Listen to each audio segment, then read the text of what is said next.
aliens, it's your girl Suhaida too, and I am re-recording this video like I said I would. Last week I made a video on my first romantic encounter with a woman, and it didn't go so well because what had happened was at the place I was recording there was some noise because a football match was happening just nearby and they wouldn't let me catch my breath.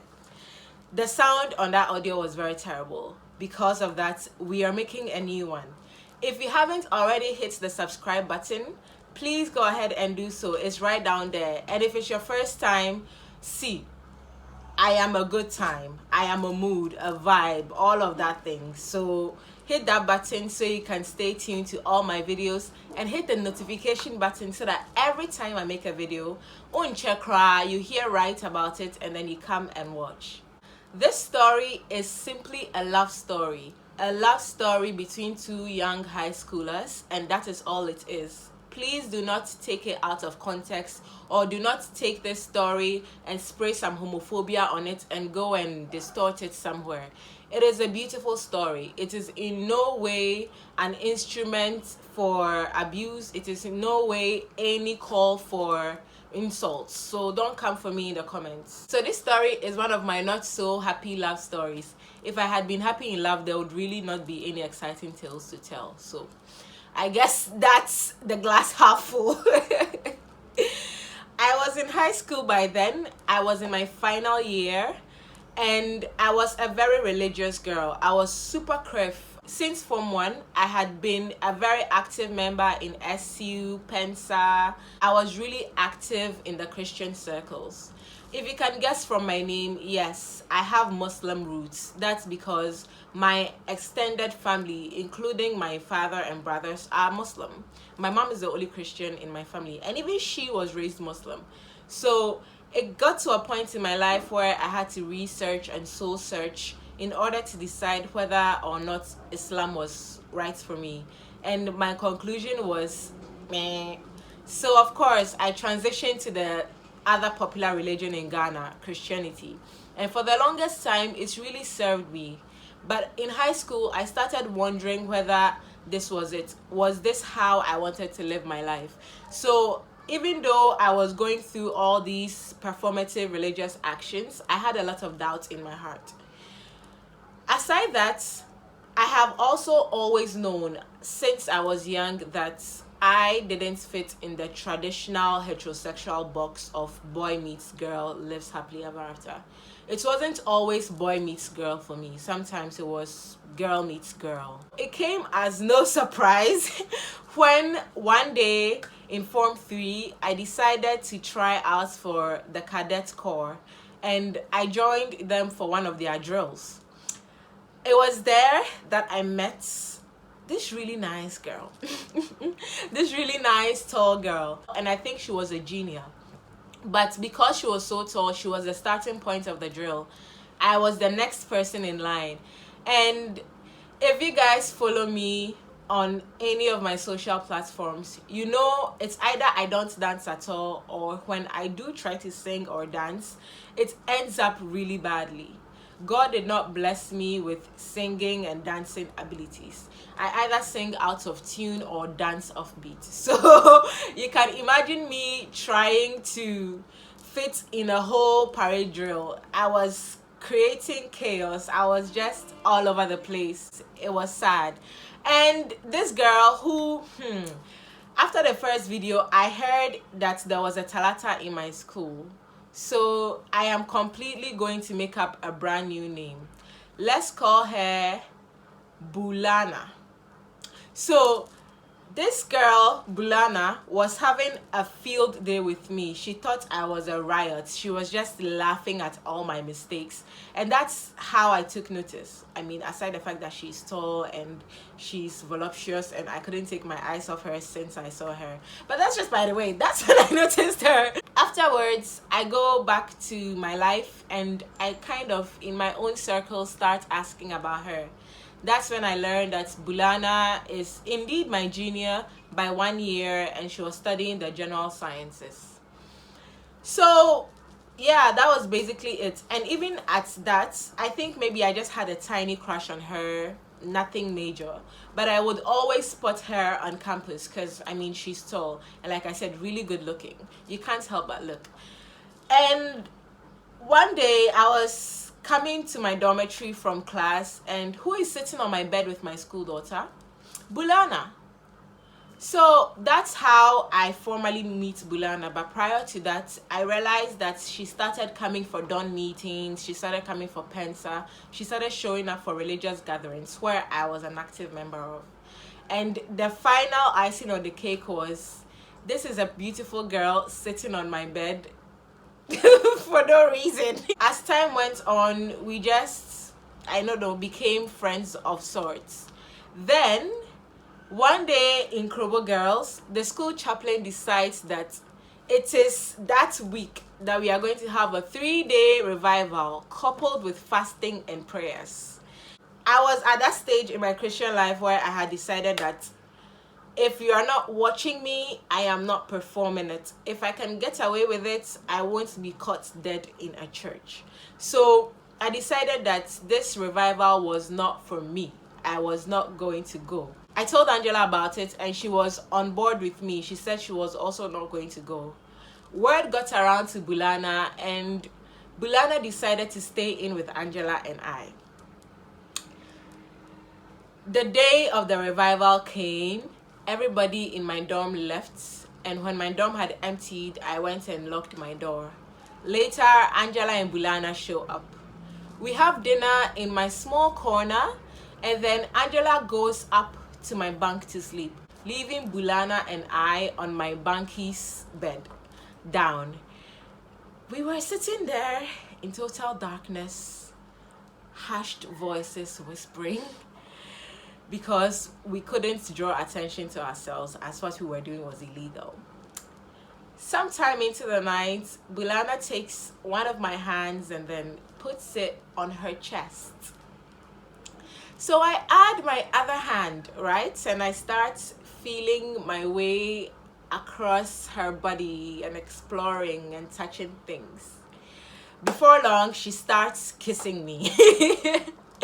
And while she's kissing me, I'm just like, oh my God, this is wrong. This is bad. And Angela is just up there. God is seeing all of this. Where am I going to go?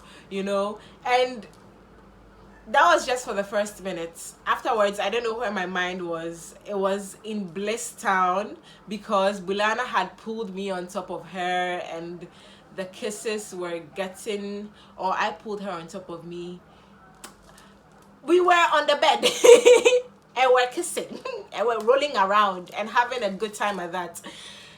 And I tried to sneak my way up under her skirts and she hit my hand. So that was where the night's escapades ended. After that, I really didn't allow myself to process it, because one of the reasons I was struggling with my Christian faith was that I really couldn't join a loving God with an eternally burning hell. So the threat of hell for me seemed a little flimsy and also all too terrifying if it did exist. And one of the reasons I had kept quiet about my sexuality was because I did not want to be shamed for it. I did not want to be insulted for it. I did not want to be killed, because this is Ghana, for it. And I also didn't want to burn in hellfire. So I thought if I repressed this side of me, it would go away. But as I popularly say, if you're born gay, my brother, my sister, my non-binary person, you are going to die gay. So here my gay ass was coming full circle, showing up in high school, just in my prepubescent years. And I had to deal with it. After that encounter, I think the next time something happened was in the bathroom. This is the extra cherry that I guess didn't make it into the last story. One of our encounters in Krobo Girls was in the bathroom. And if you've heard any of my Krogi stories, you know we had a huge water crisis in Krobo. As a result, I always showered once a day, and I did it after prep with about 3 sachets of water sometimes, because the crisis was that bad. That way I could carry forward to the next day a little more fresh. No one usually bathed after prep, so I'd find myself alone in the bathhouse one time or the other. So one evening I went to the bathhouse after prep as usual to do the do. And there she was with a bucket full of water. Me, I stood in my corner, I was showering. Before long, our showering positions changed and we're standing close to each other. Then we started pouring water on each other.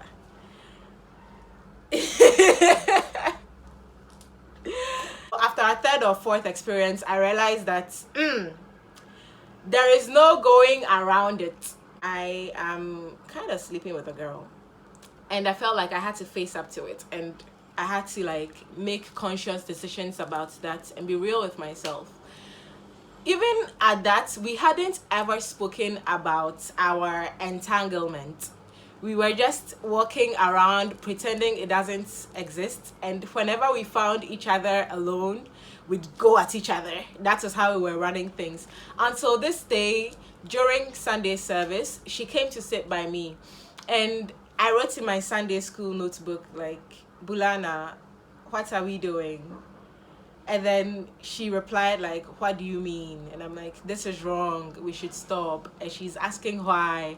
And we both agreed that it was wrong. And as I was in line for some positions in the Christian circles, while she was also kind of prospectively heading in that direction, we didn't want to draw undue attention to ourselves. At the same time, 2 of my seniors had been suspended because they were caught kissing. So I didn't want to find myself in that situation, and I didn't want to burn in hell.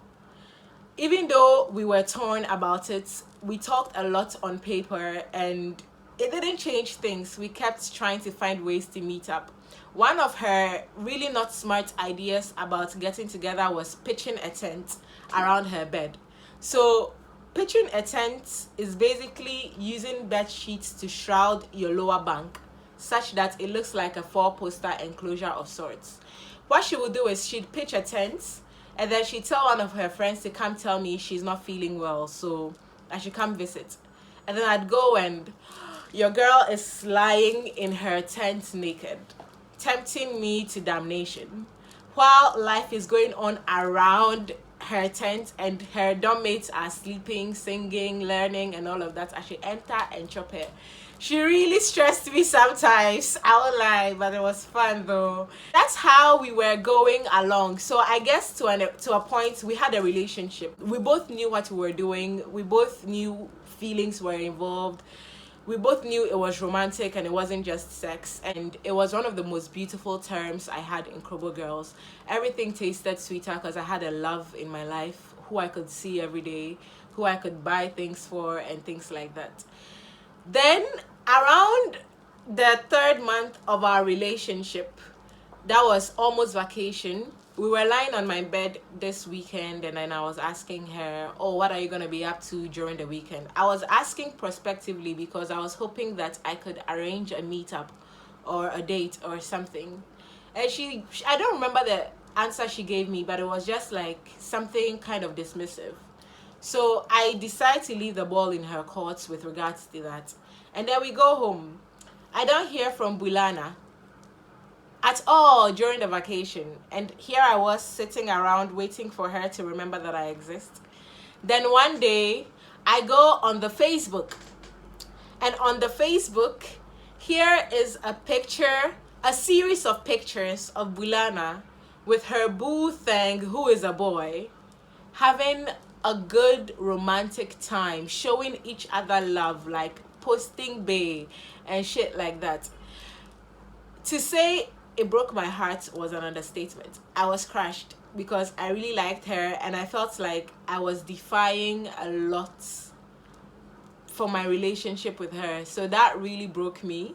And when we returned to school, I started avoiding her.